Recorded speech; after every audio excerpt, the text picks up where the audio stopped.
So this time we got Vice President Kamala Harris giving an exclusive interview to NBC News. Let's go ahead and watch this. We're heading into a campaign year. Now Nikki Haley has announced she's running for the Republican nomination, and she says very pointedly, it's time for a new generation of politicians to lead our country. Nikki Haley, That's all right. very pointedly at both Donald Trump and Joe Biden, people over 75. Are you that new generation for the Democrats if the president decides not to run? So let me say that I think that is very coded language. Very coded, huh? And Very coded language. Well, at least she didn't cackle, right? I mean, hey, I'll give it to her. Just while I'm thinking of it, what do you guys think of Nikki Haley running for president? Are you going to vote for her? Do you like Trump? Do you like Joe Biden? Do you want Kamala Harris to run? Or do you think somebody else is going to run? Let me know down in the comments below what you think.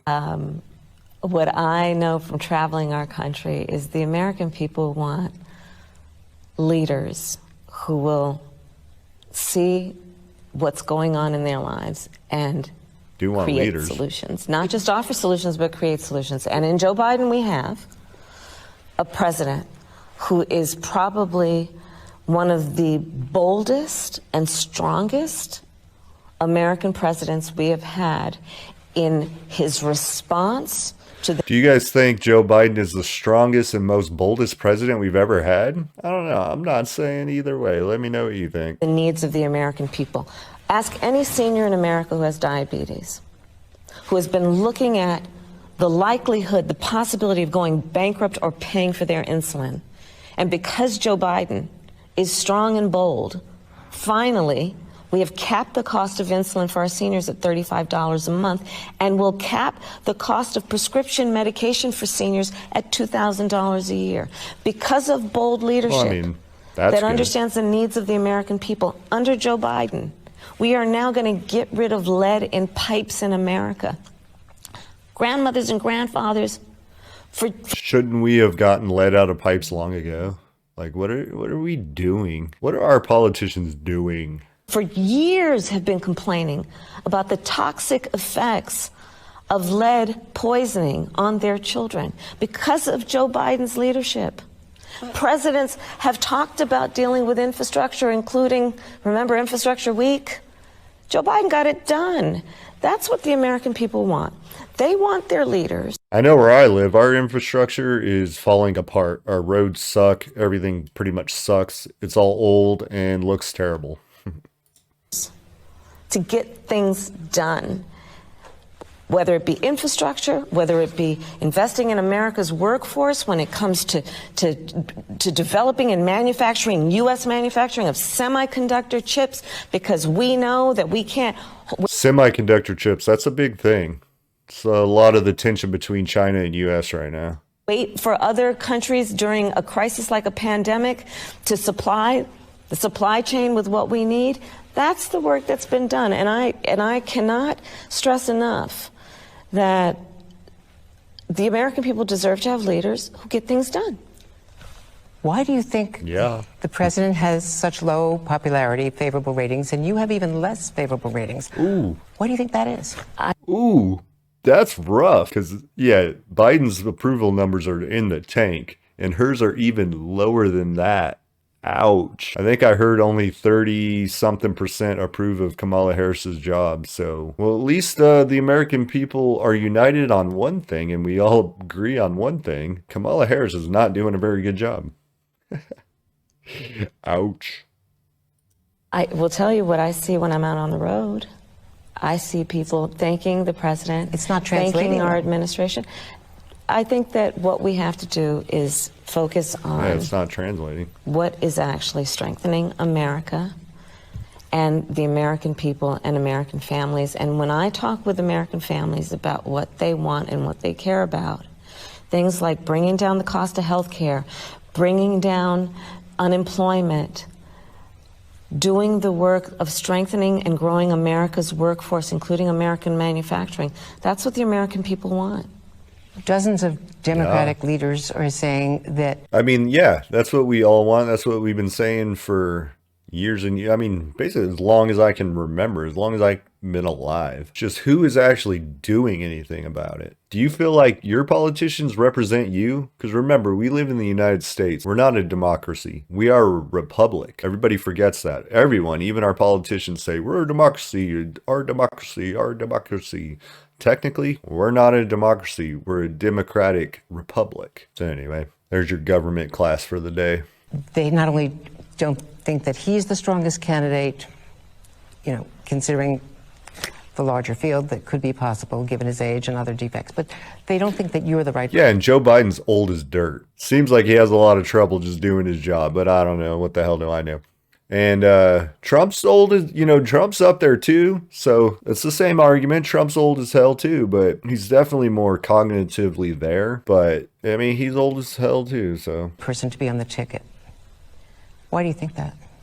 I think that it is very important to focus. Maybe it's time to get some younger people, like, and I don't mean young people like 30s or whatever, because you got to be, I forget what the age requirement to be president is, but don't we think we need at least a little bit younger people to represent us who actually know how like technology works? You know what I'm saying? Not people who are like, well, this new internet thing.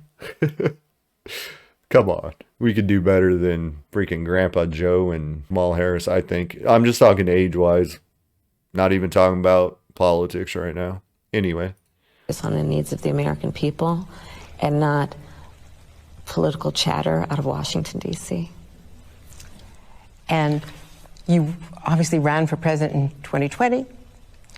You want to be president. Do you still want to be president someday? Joe Biden has said he intends to run for re-election as president, and I intend to run with him as vice president of the United States. You were at Tyree Nichols' funeral. Basically, she just said she's not running. She's just going to, Joe Biden's running, she'll be the vice president. All right. You saw the grief, you felt it, you spoke to it eloquently. Is it time for Democrats to compromise on police reform with this Congress, as they did on guns last session? I think it's time for American leaders to address what we should do to improve this issue.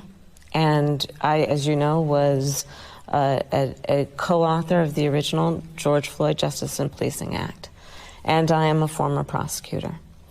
And I believe that what we have done as an administration within our capacity in terms of the executive branch to deal with federal law enforcement and say no-knock warrants, what we have done to say that there should be body cameras, this kind of approach to policing is something all people want if we value safe communities, including that we have accountability among all people. Let me ask you. Yeah. I mean, I mostly agree with all that. Like, it doesn't matter which side of the spectrum you're on, if you're Republican, Democrat, Independent, whoever you are. I think we all can agree that the policing of America needs a little reform, as in cops got to stop just killing everybody. Like, they're killing everybody out there, but especially black men. Like, you can't deny it. Now, do I think we need to defund the police and all that crap? Hell no. We need a police force. They need to be funded, well funded, but not overfunded to the point of militarization and all that. But you can't be blind either way. You can't say defund the police and just get rid of them. Like, how's that going to work? That's stupid. But you can't also say police lives matters, which they do, but you can't use that whole argument of just the police are perfect, blah, blah, blah. They do no wrong because they do wrong. They're human beings just like all of us. Some of them, most of them are good, but some of them are bad. But overall, cops are just too trigger happy. We need to bring that down, especially when dealing with black men. What does Governor Ron DeSantis not know about black history and the black experience? Do you like Governor DeSantis? When he says that slavery and the aftermath of slavery should not be taught to Florida school children? I don't know what he knows and what he doesn't know, but I know this. Any push to censor America's teachers and tell them what they should be teaching in the best interest of our children in partnership with the parents of America is, I think, wrong-headed. The people who know our children best are their parents and their teachers in terms of the time they spend and the investment they've placed in the brains and capacity of our children who are our nation's future. School. And it should not be some politician saying what should be taught in our classrooms. All right, so do you think we need government politicians to censor what teachers teach? Just let me throw this out there. What if the teacher's teaching something radical like, I don't know, communism is good or Nazis were the good guys? You know, something, I don't know. Just pick anything radical you want, whatever. But what if I think, we need some kind of regulation, so not anything's taught, but we do need like a uniform set of standards that we teach. And we need to get back to like teaching just what we need to teach, math, science, government, and stop teaching stuff like critical race theory and all that. And why don't we add things like teach our kids about finance, the financial system? Like, I think that's way more important to know when you graduate from high school than a lot of this other crap they teach you. And you said that Nikki Haley was using coded language. What do you think about her suggesting a cognitive test for candidates for president? Why not? I did not watch her speech, but when you present the suggestion that as president, shouldn't you be cognitively all there? I mean, you do got to make some pretty important decisions, right? No matter who it is, I would want them to be all there, upstairs. You know what I'm saying? Anyone is saying that it is time for a new generation, and they're running against the person who is president. And when presented as though it's an attack, I would like to let us all be clear that the attack is misplaced. If the point of it is that we need leadership that is strong, because we have a strong leader in Joe Biden. Is he strong? The other objects were not a threat to the U.S., so why shoot them down? Well, we, as the president said, have approached this with the first priority. Well, Joe Biden said he didn't even know what they shot down, basically. They're just shooting crap down. I don't know. They're probably just weather balloons, though. So why are we shooting them down? So we're just shooting anything down now? Doesn't matter if it's U.S., Chinese, any balloon now just because of the China balloon? Like, what is going on? But we still don't know what those objects were. They're still just unidentified objects. But we're shooting them down. We're using our U.S. military to shoot them down. F-22s and F-16s with Sidewinder missiles that are, what, like $500,000 per missile? Yeah, good use of taxpayer dollars. Priority being the safety of the American. To shoot down a weather balloon. And I'm not talking the Chinese balloon. I'm talking the unidentified balloons or objects or whatever you want to call them. Including civil aviation. And so for those three, as the president said, that was a big concern. The president's speech last night also made clear that after the Chinese balloon incident, as it has become to known, we wanted to sharpen the rules that apply to these types of incidents. We also they just want shoot to everything down now. Improve our detection ability, and then equally important, we're here in Munich, what we need to do to ensure that there are global standards for this. And so that's the work we're going to do going forward. But why shoot first when we didn't have a policy in place? Well, let's be clear, first of all, as it relates to the Chinese balloon, we shot it down because it needed to be shot down because we were confident that it was used by China to spy on the American people. Yeah. Why not shoot the Chinese balloon down before it crossed? Thank you. into That's the what I US was and then just all about across to the ask. country? We wanted to do it in a way that would ensure that there was no harm to the American people, but in a way that we could also preserve. Yeah, but you let it spy on the U.S. for like how many days? And that's what we're doing. I commend the military and those who have been doing the work of retrieving and doing the forensic analysis, in particular of the payload, but the balloon itself as well. The president, of course, has reached out to China, saying he expects to talk to President Xi. They have said today. I mean, they didn't shoot it down over the continental U.S. because they were scared the debris was going to hit civilian, we the people, on the ground. But have they been to the Midwest? Like, there's plenty of open space to shoot down a balloon. I don't know, man. Something else is going on. I don't know what, but there's something else going on. that it was accidental, that we're overreacting, Or they're just incompetent. I don't know. Either option's really good. That there can't be this kind of dialogue given our reaction, or there shouldn't be this kind of dialogue. We will maintain the perspective that we have in terms of what should be the relationship between China and the United States. That is not going to change, but surely and certainly that balloon was not helpful, which is why we shot it down.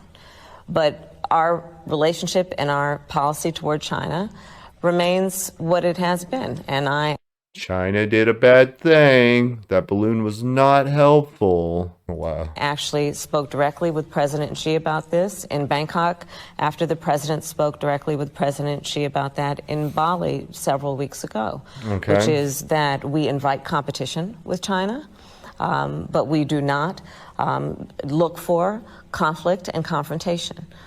Which is why our policy has been clear that we will invest in the American people, we will invest in our own infrastructure, we will align with our allies around the world, and that's going to be part of the discussions I have with world leaders while I'm here in Munich, and we will compete, and that has not changed.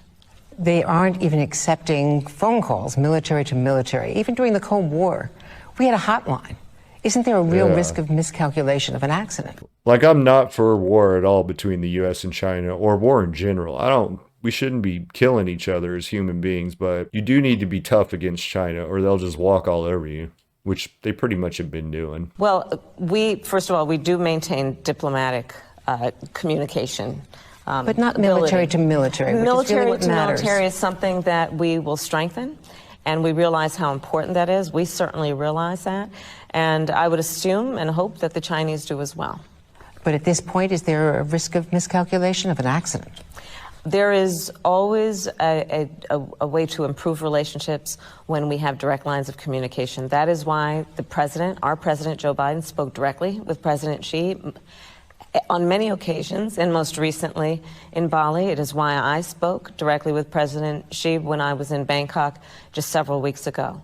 It is a priority of ours to ensure that we keep open lines of communication and that we make America's position clear. And again, we made America... She does realize they nuke us, we nuke them. Basically, the whole world ends. Yeah, you do need some open lines of communication. And I guess to her credit, she is saying that basically, but I don't know. America's position clear about that balloon when we shot it down. Thank you very much, Madam Vice President. Thank you. Thank you for your time. Thank you. There we go. Well, what'd you guys think of our Vice President, Kamala Harris? I mean, she was asked a couple tough questions. She did all right. She didn't cackle. She didn't do that crazy laugh. She did all right. But do I agree with her on a lot of stuff? No. But just because she's a Democrat, do I just throw everything she thinks or says out the window? No. Just because people are Republican, do you just listen to everything they say and say, yep, sounds good? No. So anyway, I just wanted to take a look at this interview and just do an in-depth kind of analysis of what was actually said, what I think about it. And I definitely want to find out what you guys have to say. Let me know down in the comments. And if you like this video, go ahead and check this one out up here. I'll leave where we check out South Park when they roasted Harry and Meghan. It was pretty funny. So anyway, hope you enjoy that. And I will catch you guys on the next video. Love y'all. Bye.